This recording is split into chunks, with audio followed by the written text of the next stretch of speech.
If you've established your perfect grip, you don't have to worry about, again, in swing, really anything except what is your trail hand doing against the handle, which then controls the face, which then, on top of that, controls, because a lot of people think, oh, should I be releasing my hands and arms? Should I be trying to close the face because I miss it to the right? No. You get your grip right, you establish proper connection.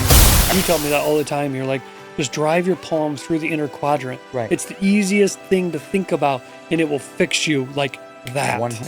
Is close. Understand that the golf swing is 90% hands and arms. It used to be, like back in the 20s and 30s with Harry Vardon and Henry Cotton and all these guys, they were saying that it was 90% hands and arms. Where did that get lost? Like, why? Why did we lose that? We are live. How's it going, everybody? Welcome back to the Cause and Effect podcast, where we introduce the cause and effect relationships that exist in golf in relation to the hand to handle to face relationships. Episode 38. Been a busy last couple weeks. We've been really going hard on YouTube. Yeah. If you've noticed, I mean, we're putting out a lot of long form content.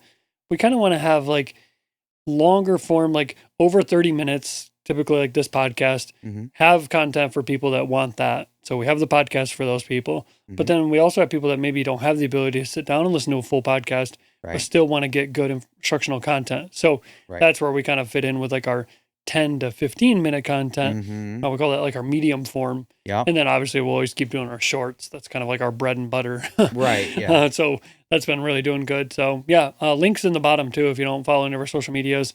And if you're new here, welcome. We're the guys bringing the hands and arms back into golf. And yeah, based on all of our lessons and everything that we keep giving, I mean, we're doing a good job. We're seeing a lot of really good success, and we're going to talk about that. And similar to last podcast, where we're just going to talk about just some of the things we're really having really good success with our students. In particular, how the hands are working and getting the proper grip, and really just the trail hand is like the key. We're just talk about that a lot. So I really just want to kind of jump right into it and just talk about, I mean, we saw Wyndham Clark. He did really good at the U.S. Open. Shout out Wyndham Clark. Perfect trail hand. And we've analyzed this swing a lot on social media, so we're not going to talk about him a ton. But we will talk about the most recent winner of the week in Keegan Bradley. Exactly.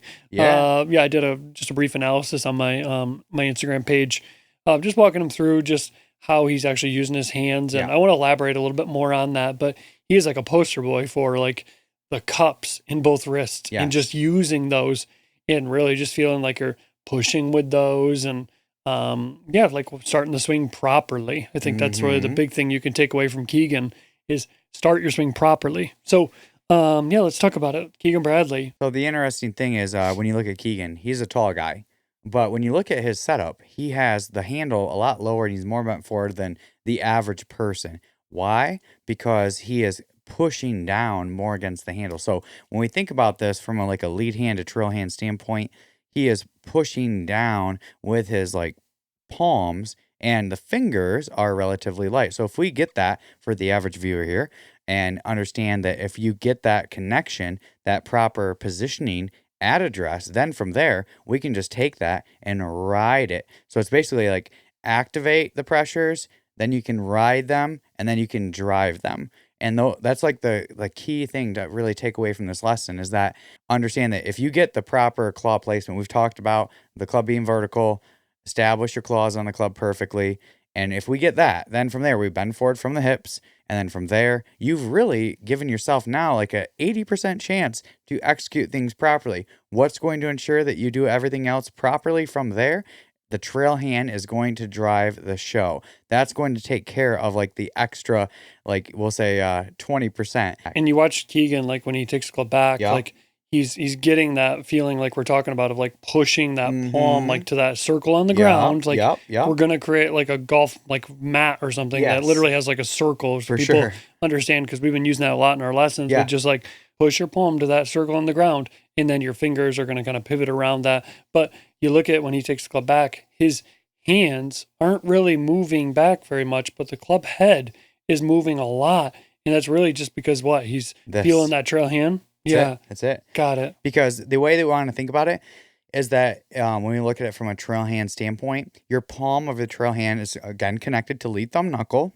But when we think about like whatever you're pushing with pressure wise with the trail palm, that controls the handle. The fingers, the way they work is controlling the club head. So if I do a trail hand only kind of move here, it's like if I set the club back like this, it's like, oh, okay, the face is perfect, like positioning wise, the toes Toe up. up, yep. Exactly. And I can now stretch the handle away from my body. Your trail arm's not really bending a lot at this point? No, because we want to push. We want to maximize that push. So realistically, in the takeaway, the trail arm should never actually bend.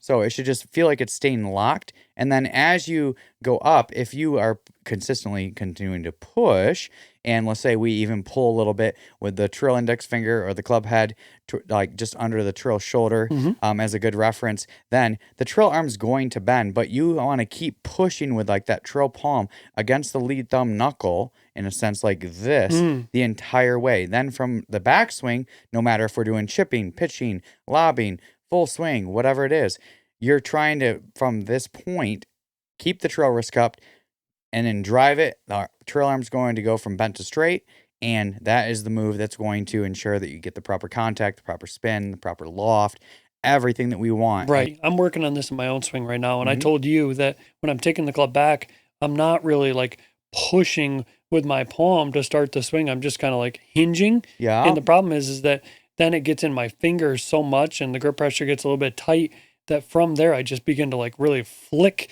coming into the ball. And I'm not really like pushing the handle. Right. Like at impact, you want to feel like you're keeping that cup.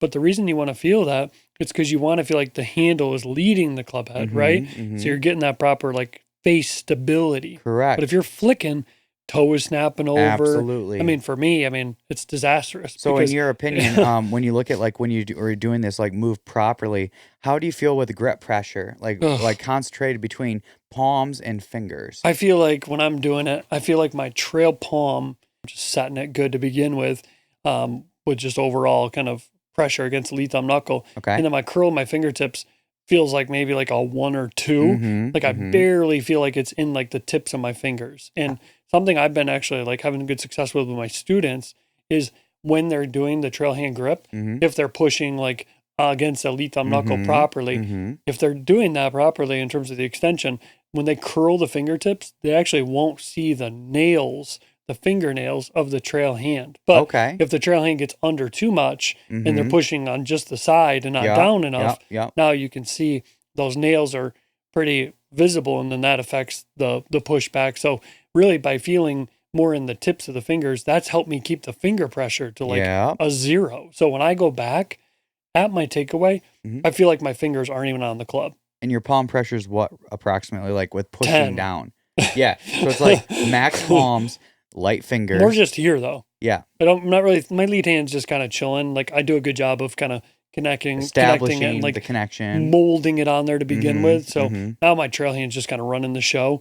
But man, I feel like right now for me, my trail arm is not bending nearly as much as it usually is. I just feel like I'm going boom and pushing my palm away from like my body. I feel like I'm driving my palm like into the ground basically. Yeah. And right here, I mean, ton of pressure with my palm, but in here, it's like barely in there. It barely feels like it's in my fingertips. And do you feel like it's because like, in a sense, like when you establish your connection to the golf club, do you feel like that's where you are establishing that concentration 100%. and then in swing you can then ride it? I'm so conscious of that. Okay. Like I'm so conscious of it being light here and firm here because I know that if I get that feeling right here, then I can just push and get the finger set back of the palm and just get that proper set. And now from here, basically all I'm thinking about is just keeping the cup in my trail wrist and just driving it like down the line. And like for me, I feel like I'm driving it like downward, not just like straight down the line, but also down. And that's really allowing me to feel that trail arm going from bent to straight. But it's just for me right now, I'm just really like concentrating where I'm pushing. Like that's my big thing. Like connecting it and then driving it, right? It's just like so, like I'm very concentrative. Like, okay, I'm pushing it's my lead thumb knuckle like this way and this way. Perfect. Now, when I go back, I feel like I'm just taking that palm and pushing to that circle in the ground. And then as I'm coming through the ball, I'm driving that palm through the inner quadrant. So I just feel like it's just my brain is connected to my trail hand right now, and it's running Absolutely. the show. One little tidbit on that. So let's just Mhm. say that you're trailing. Let's say you have your claws connected perfectly to the golf club, and let's say that we set the golf club back perfectly. The pressures are great. One of the common things I see sometimes is that when people come through, if you imagine that my lead hand goes up like this, so the handle is rising, we're keeping the cup in both wrists in a sense, but you're trying to push, then that can cause a problem with stability and control of the face. So what we want to make sure of is that with like the lead hand pinky pad, trail palm pushing down against it, if you push hard enough with the trail palm, it almost ensures that the pinky pad of lead hand is pushing down so that the club face can work around the handle, but also stabilize and be square. Whereas if I'm like this coming through, Yeah. then the face can be too open, the shots can go a bit to the right, and then there might be like a little flicking or I'm something. telling you, like just having that visual Yeah. of the circle Yeah. on the opposite side of the ball, Mhm. and literally, I told my students, I said, you want to feel like you're driving like a stake Right. through the inside quadrant of the ball Mhm. by feeling like you're basically taking the butt end of the club and just driving. Like that's like your hammer, that you're driving the stake through that inner quadrant of the ball, Yep. and then really feel, because you want to feel like the angle of the club is coming like more like descending Mhm, opposed to like ascending. Like we Correct. see most commonly with our students is that Mhm. the club is ascending. It's like working upward Or at it's the releasing ball too early. because it's exactly, but it's more just because the handle isn't being directed Mhm. properly to then get the club delivering to the Mhm. ball. Like how are you thinking about the handle when you're talking about the Yeah. impact position for Okay. people? So imagine if I have a golf ball, let's just say it's like right here, okay? And imagine that we have the back of the ball and we have my trail hand, it's like flat to the back of the ball like this, Mm. okay? So when we look at the golf club, when we go back, we've talked about already that the palm controls the handle, the fingers control the club head. So that's why we want to make sure that we get max like extension in the takeaway. Mm. Then from there, if I drive my palm, keep my fingers back, that's what allows me to keep the handle back of the club head. Let's say here's the point of impact, golf ball again, right here. The heel has to lead first. And that's the only way we can actually hit the inner quadrant of the golf ball. The one thing that we see most commonly with like golfers is that in some shape or form, when they go back, either A, they're taking it back too shut, the fingers aren't setting back of the palm. Bingo. So the club head's coming in like this and the face is closed. So you're hitting the outer quadrant of the golf ball. That's really the worst shot you've ever experienced in Yes. your life. It can be shanking it, chunking it, thinning it. Pull There's no, hooks. like no Yeah, I like mean, spin, no loft. slicing. Yeah, I mean literally like That the list quadrant goes is on. like Like you death. have to drive that, but the only way we can get that is if we activate the claws properly against the club with setting them, and then from there we set the fingers back of the palms properly, which sets the club head back of the handle properly. Then from there we drive the palm, drives the handle, keeps the face open in a sense where we can support like the heel, lean the toe to the inner quadrant of the golf ball. And really, if you get that right from wedge to driver, it's the key for everything. Right. Like it's not like this just works for like short game or like your 7-iron. No, it literally fixes everything if we just take the same concept and understand this like hand to handle to face relationship. So when you hear us talk about like at the top of the swing, like feeling like you're kind of driving the elbow, the trailer elbow isn't really like super bent though, right? Like it's because you're trying to keep that push pressure away from you. That's keeping the like trail arm from getting too, like if you see somebody get too kind of narrow with that elbow and too narrow with the kind of downswing, that's really just because they're losing the push pressure away from them, right? Or they have not set the pressure properly in the takeaway. If you are locked with the trail arm and you are stretching that pressure away, then in the downswing, if you just maintain that proper pressure the whole way, the trail arm cannot bend too much. It can't get tucked in too much because the elbow is more of the effect of not concentrating the pressure with the trail palm against the handle and stretching it out properly. Right. Whereas again, if you're seeing like something where you're tucking in too much, maybe that would cause you to tilt back a little bit much. Me. Or you see, or if you see someone who doesn't set the fingers back of the palm and you see them coming in like this, where the trail arm is too on top, it's again, just you have to like set the perfect pressures to perfect the perfect lever, because we're trying to lever the club head back of the handle. That allows the trail arm to bend perfectly when you go back if you do this right. Pretty Now, locked at this point, correct. right? Yeah. Once we activate the lever or set the lever, then from there, we just keep the lever and then drive it down the line. Then the arm, like trail arm, is going to be perfectly extended. You don't have to think about your elbow. You really Right. don't have to Got focus it. on Got it. anything other than what your trail hand is really. If you've established your perfect grip, you don't have to worry about, again, in swing, really anything except what is your trail hand doing against the handle, which then controls the face, which then, on top of that, controls what the trail arm does. Allows it to stay properly extended when you go back. Allows you to properly keep it extended when you come through, which on top of that, also, it helps you understand how to direct the pressures of the claws throughout the swing and how you're like supporting the pressure against the handle, because in a simple sense, we have the face square here, we have the golf ball, imagine like this, and at impact, the heel has to be supported leading the toe. So whether you start like neutral with the handle to the face, you have to, at impact, get the handle leading the club head approximately at least 5 degrees, we'll say, and it has to be driven through the golf ball, not just to the ball, Through the ball. through the ball. Love that. Like Yeah. like basically we're gonna hit the golf ball first, and once we make contact to the ball, it's riding up the grooves. We make contact with the ground. We're going to keep pushing down to keep the heel and toe stable. We're going to then be able to take the perfect divot. And then once the divot's taken, then the rotation effect from all this built up lag, in a sense, in releasing it properly Subconscious. is it's subconscious, but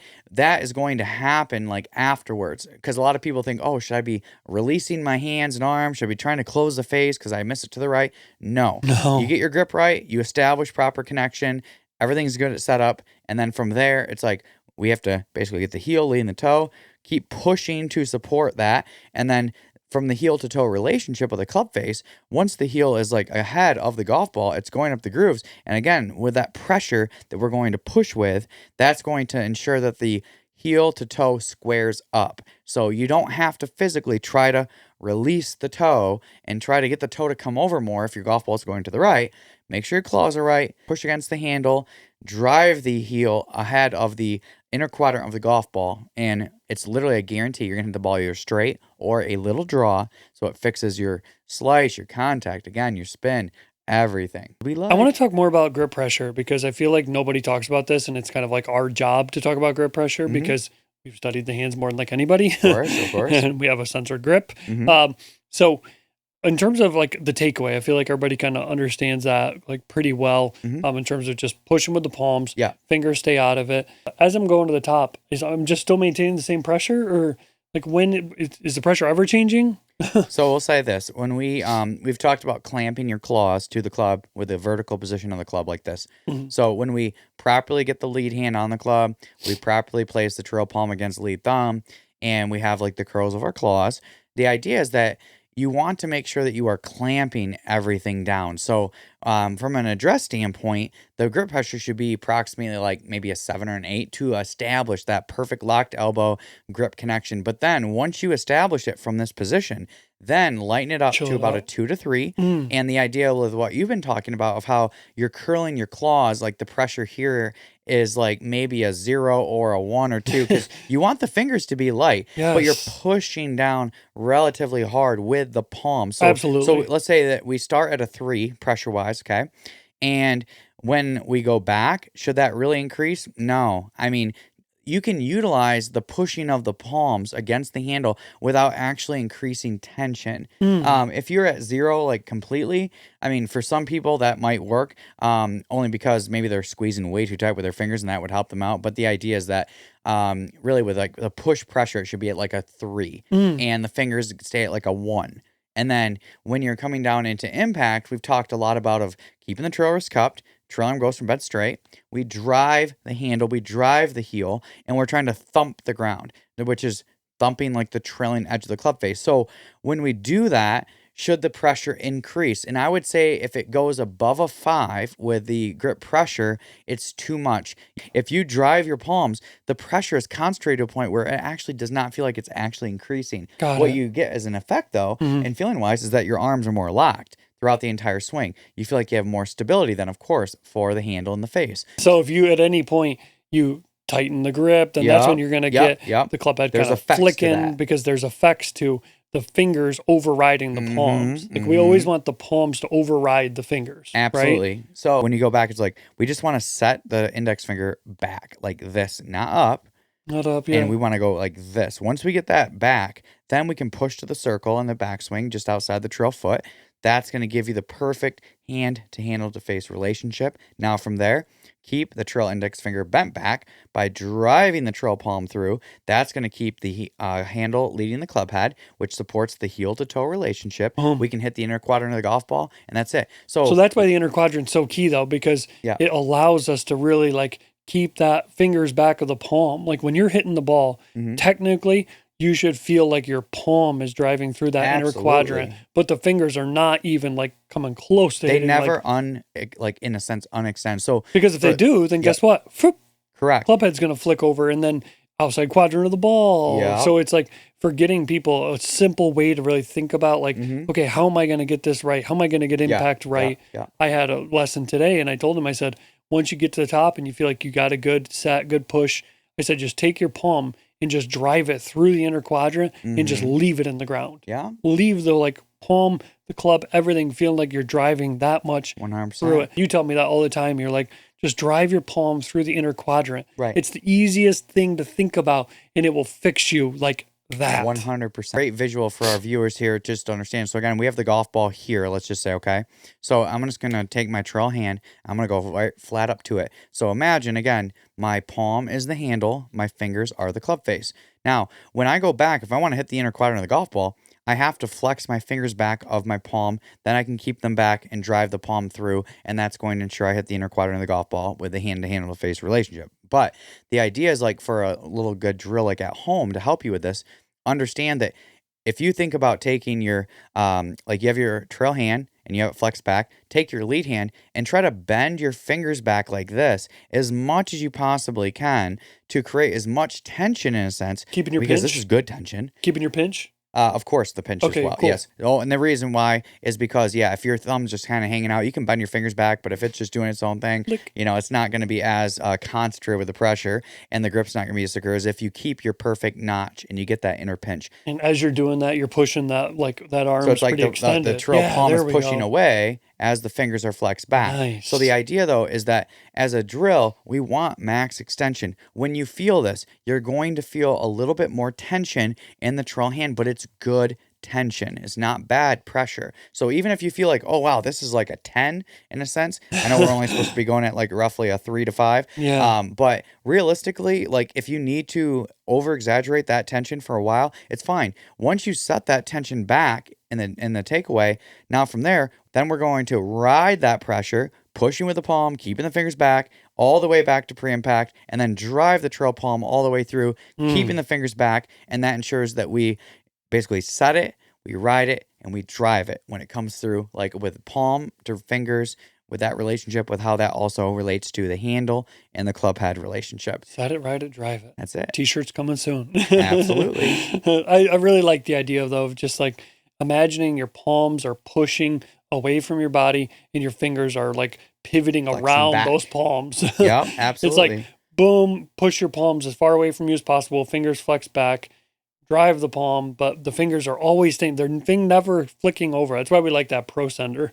Yeah. And that's really helping Rory a lot right now, because he's just had such a nightmare of just figuring out, like, how do I get my elbow to, like, do all these things? Like, Rory, just set your trail hand. Right. Like, you have literally the perfect grip. Trail hand's maybe a little bit too on top, but it's fine. When we look at Rory's thing, just kind of going through that real quick. So, Rory's always locked his trail arm very well. And this is sometimes a common thing that we see with players that when they go back, if you basically keep your fingers on top of the club like this too much, so in a sense, I'm setting back, but I'm not like setting my wrist back like this. I'm not like going back as much. I'm going like on top. So the face is more shut.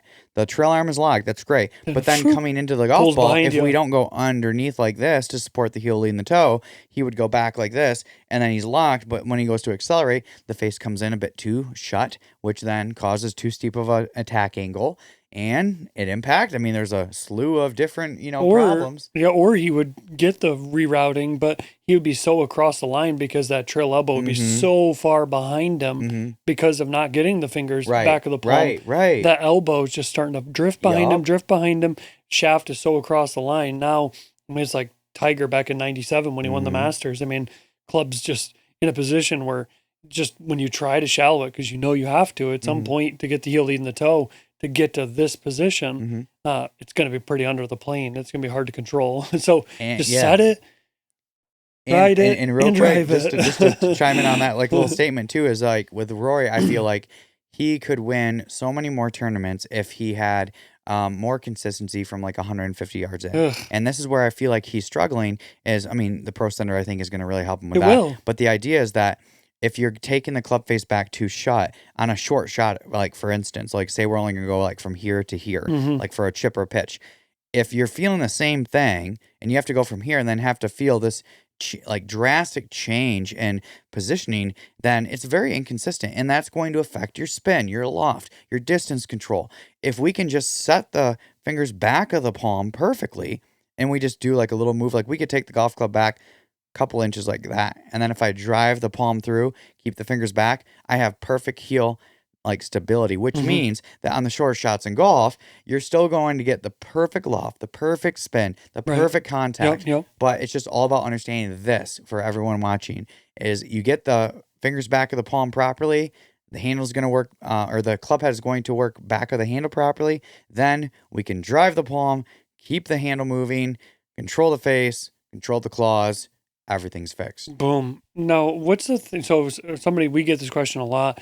We talk about fingers going back of the palm, and people are like, well, isn't the club going to get like too inside in the takeaway? And not if you're pushing, correct? Because the pushing is what really like sets the club on the like target line and gets the club in a position where now you can begin to feel that. But if you just go right off the bat and you don't push, then yes, the club's going to go too inside, right? Yeah. Is that correct? Yeah, absolutely. So if what's some common things that we see wrong at this position in the swing? Because we see a lot.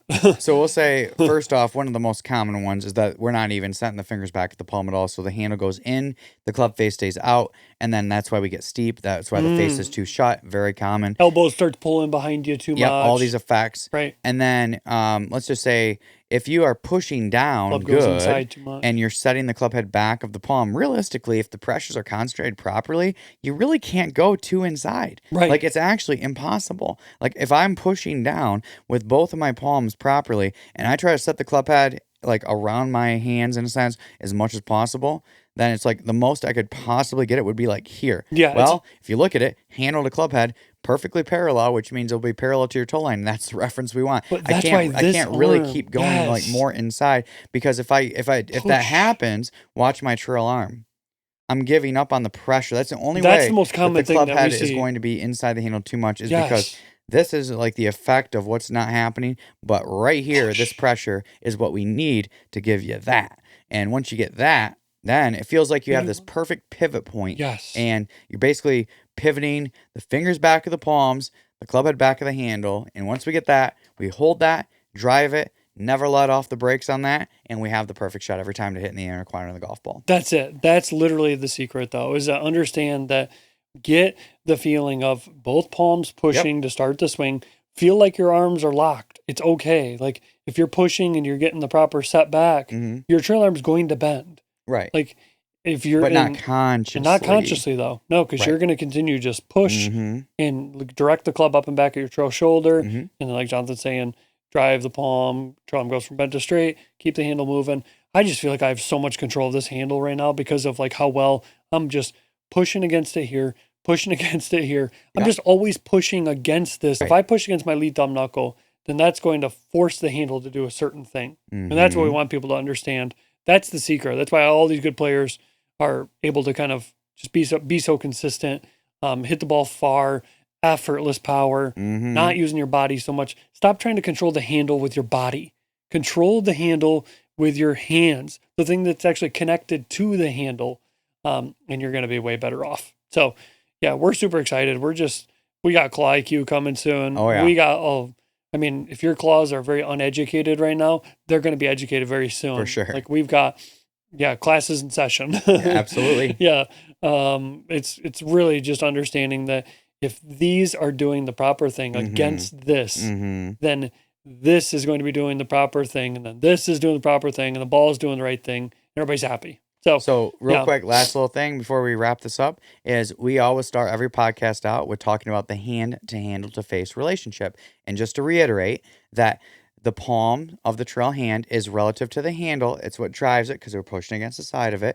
The fingers are relative to the club head. So when we say the hand to handle to face relationship, that's exactly what we're talking about, is that, like, think of it as your trail palm controls the handle. The fingers control the direction of the club head. And if we control that, we have the hand to handle to face relationship. And when we can actually thump that inner quadrant of the golf ball for every shot in golf, maximize your speed, fix all your curvature problems, contact problems. I mean, literally, the list goes on. It's like a 10-for-1 special. It is. So if we get that and understand that relationship, you won't believe how much your game is going to improve, and it will happen immediately. And you're going to be amazed on all the things that are actually like happening subconsciously, or like where you're like, wow, I am turning. Yeah. Wow, I am tilting. Hey, my head's wow, not, I'm my not head's not so coming much. up. Like, yeah, I'm not like staying up at impact. Like all these things that people go through. You're just making golf way harder than it needs to be. Like, we're literally walking you through like the thing that all these great players are doing. Like, whether or not they're thinking about it, who cares? They're doing it. We've studied it. They're maybe doing like certain things with their body to support their hands and their claws, but their claws are doing this, and they're concentrated in a certain way against the handle. And that's what we want everybody to understand. So we're just going to keep preaching it. It's working. We're seeing it with our students. I mean, our students are seeing incredible progress. If you follow us on social media, you're seeing those before and afters. And yeah, I feel like we're just getting started still. Like, we still have so much to like do in terms of content. Right. We got our claw IQ coming. We got more training aids. We're trying to figure out claw balls. I mean, I feel like we've got it really almost perfected. We're just trying to figure out like who's going to get that first, if our students are going to get it first or you guys are going to get it first. We'll figure that out. So yeah, links are in the bottom. Thanks for watching. Thanks for listening. Yes. Appreciate everybody's support. And yeah, we'll see you next week. And remember the one last thing, you can't be flawless if you're clawless. Boom. T-shirts coming soon. Bingo. Along with set it, ride it, and drive it. Absolutely. I love it.